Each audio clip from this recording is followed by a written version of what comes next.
I'm a stickler for precision. Drop it on the fixture plate and boom, less than half a thou. I love it. Like with every project, we start with some stock. This is 6061 T6 aluminum, which is my favorite material to work with. Its ease of machining and strength are perfect for what we are making today. Here I'm checking the size to make sure that is the same as what Fusion has in its setup. And then I'm going to do some light deburring to make sure that it doesn't get caught up in the vise.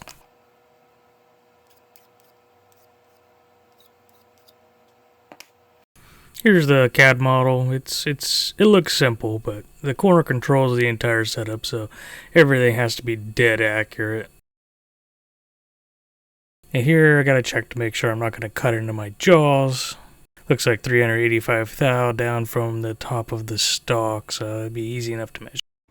So for the first stop, we're going to come in with a 2-inch face mill, and we're going to face the part, and then we're going to bring in a 3/8 end mill. We're going to profile the part and do most of the hogging of the actual shape of the corner. Finish off with a 1/4 inch end mill and also drill and cut the counter bores.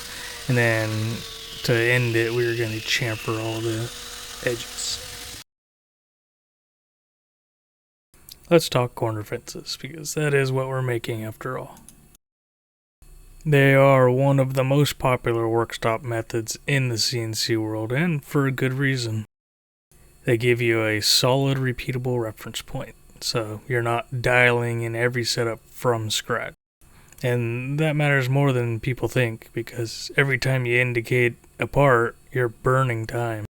And that time adds up fast, especially if you're doing multiple setups or small production runs.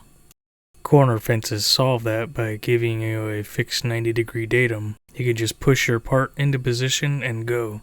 So when I started building my fixture plate system, where precision and repeatability are the goal, I knew it needed a corner fence that actually matches the level of accuracy.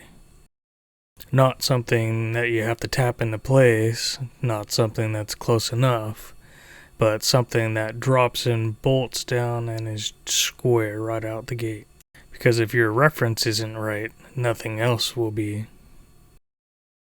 And honestly, most setups are slower than they need to be.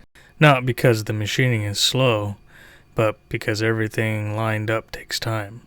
Indicating, adjusting, checking, doing it again if something moves, and all that disappears if your reference is solid. That's the whole idea behind this. A true 90-degree corner that you can trust every time you bolt it down. Because once that's locked in, everything else becomes faster. Setup time drops, consistency goes up, and you're not second guessing your parts. That's what I'm aiming for with this system. Alright, Op 1 is done. Let's check it. Visually, everything is looking really good. Counterboards are a little rough. I need to slow down the 1/4 inch when it's cutting those. Everything's looking good so far, which makes what happens next even worse.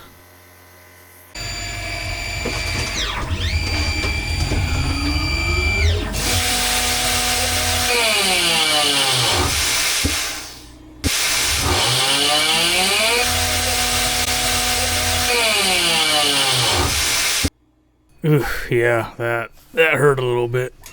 Wasn't expecting that, but I guess I might have been cutting a little too deep. On a good day, this dynamite could probably cut about 40 thou on one pass, and I think I was trying to take 120 thou.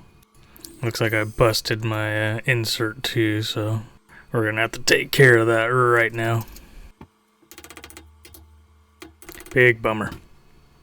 But, I mean, this stuff's gonna happen. If you're not breaking tools, you're not machining. Luckily, the APKT inserts aren't that expensive. Like And it gives me 2 edges, so I'll just flip this one over. The rest of them seem to look like they're still in good working condition. Surprising, really, but it must have just stopped on that one tooth and snapped the insert. I'm not sure what I was thinking trying to face this part like I was. All I was getting was really bad chatter as I was going over the unsupported section. I should have really just came in with that end mill and just hogged it off that way. Maybe I'll change that in the future, I guess. And this part being the most critical part for its positioning accuracy, those little studs actually go into the fixture, and that's references it to the fixture plate.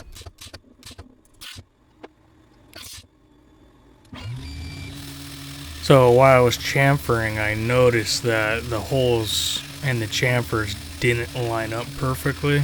Turns out earlier when I crashed it and it pulled out of the soft jaws, it actually deformed the jaws a little bit, causing the part to tweak a little bit when it was clamped the second time.